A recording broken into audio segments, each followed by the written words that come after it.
It isn't like her to forget the first anniversary of her husband's death, Lorna. Especially if he was her first love. I see.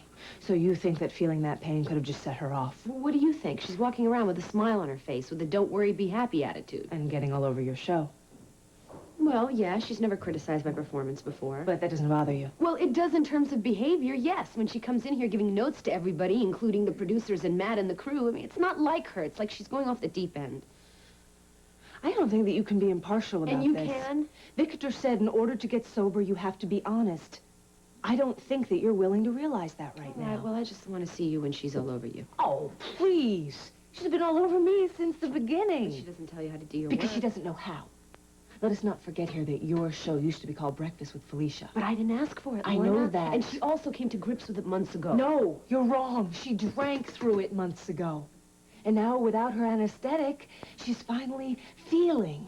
No, I think she would say something. I think she just did. I mean directly, okay?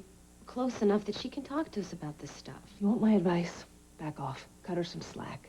Just because she's giving you notes about your show and about your performance does not mean that she's drinking again. Fine. What about Lucas? I think that's a tough one for anyone to handle sober. So what, she just conveniently forgets? Okay. We ready? Yeah. Good.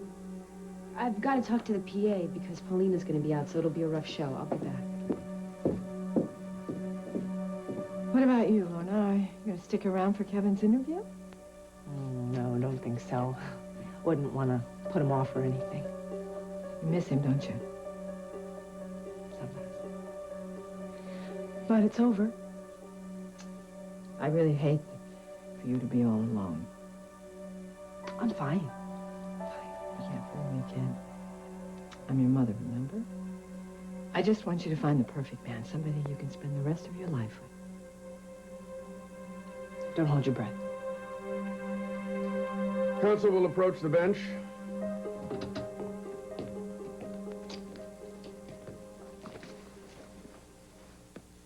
Your Honor, the state has compelling evidence that the defendant would flee the country. This is outrageous. He crossed the border into Canada after a warrant had been issued for his arrest. The defense will show that there were extenuating If circumstances. he's granted bail, he'll have no incentive to stay inside the United States. Your As Honor, a foreign national, his first inclination would be to repatriate.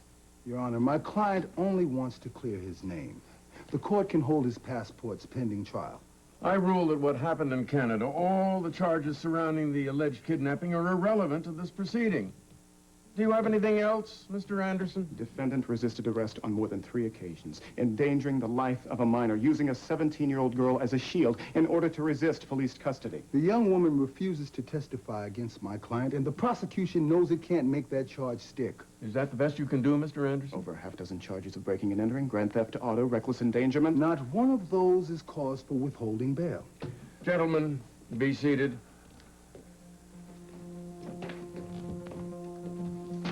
To ensure that the defendant does not flee the jurisdiction, it is the decision of this court that bail be set in the sum of $100,000. Your Honor, I can't afford that kind of money. Your Honor, I'd like to make arrangements to post a bond so that my client can be released this afternoon.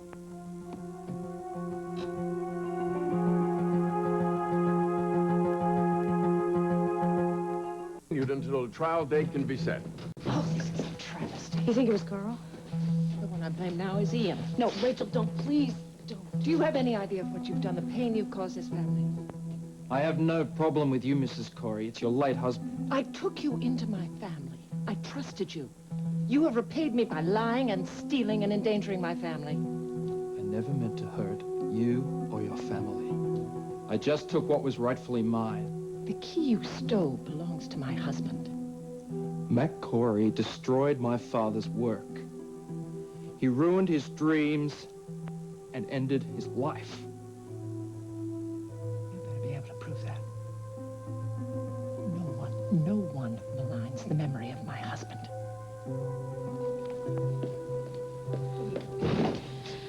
Why did you make a deal with Carl? I didn't.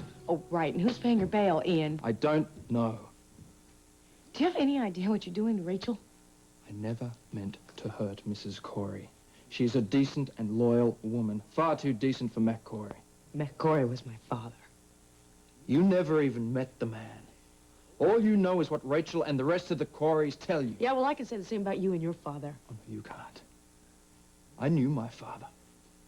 I was there when he died. I saw what Mac Cory did to him. You know, when you go to trial, you're going to get a chance to defend yourself. You're not giving Mac even a fair hearing.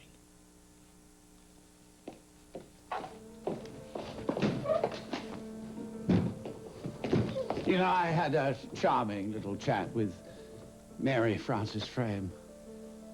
Poor thing. She's very lonely. Her hubby's out of town checking into my glorious past. Are you afraid Cass might find something incriminating?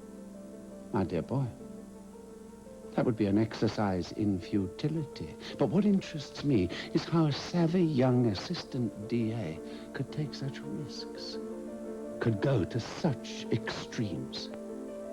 What makes you think I'm involved? Oh, I know what you're up to. But you best be very quiet going outside official channels.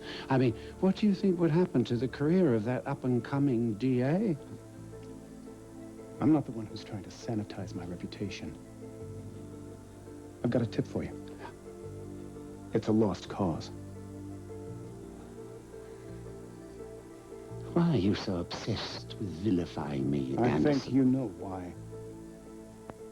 The lovely, long-legged Lorna, Huh? Well, your time with her, gone with the wind. But then so is mine. Now, what else is wheedling away? What's the deal with you and Ian Rain? You know, for someone with such an open face, you do have a suspicious nature. Why'd you post his bail? I'm simply a tax-paying citizen, a member of my community, and I wanted to see how the criminal justice system works. The bond's been posted. You're free to go.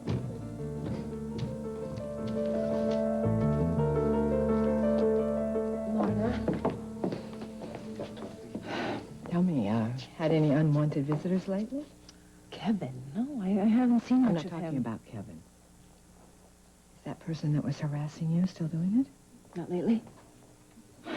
I wonder if you would tell your mother if you even had any problems, would you? Probably not. Lorna, It's no big deal. it is a big deal. Your safety matters to me. Mother, if it is Carl, then I know how to deal with him. He's a monster. I understand that, and you understand that, and we both have handled him before, and I will do it again. What if if I have it to. isn't Carl?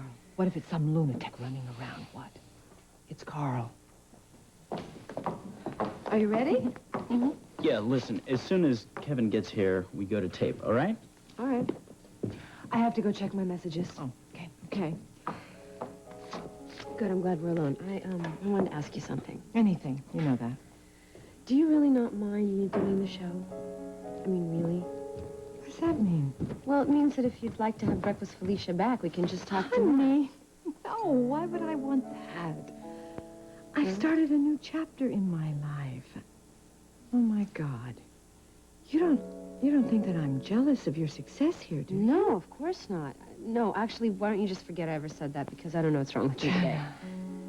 I am so proud of you and the work you do here. Now, come on. You cheer up. I want to see you smiling when Dean comes home. Come on, smile. Let me see you. That's my girl. Working at home, Iris. No, I'm not going to be seeing Carl again. I have to go, all right? Rachel, I know you're upset about what happened in court today. I think it's best that we not discuss it. Rachel, if you think that I'm on Ian's side, you're wrong. He hurt my family, and he lied to us, and I can't forgive him for that. Then why are you so eager to help him? I don't know. I guess when he told me about his childhood in Central America and about how his father died, if you had heard him, you'd have felt for him, too. You just said he lied to this whole family. How can you be taken in by somebody like that? He's not like Jake. I believe in the end that he was honest with me. I mean, why would he make up a story about his father's research and the deal that he made with Mac and Andrew Hutchins? And why did Mac keep that key all these years? Ian just wants to know the truth, Rachel, and so do I. No, he doesn't. He just wants to ruin the reputation of one of the kindest, most loving men I've ever known. Mac would never knowingly hurt anyone. I want to believe that. I want to prove it to Ian. He doesn't want the truth. He wants revenge, Paulina. And you seem very eager to help him get it.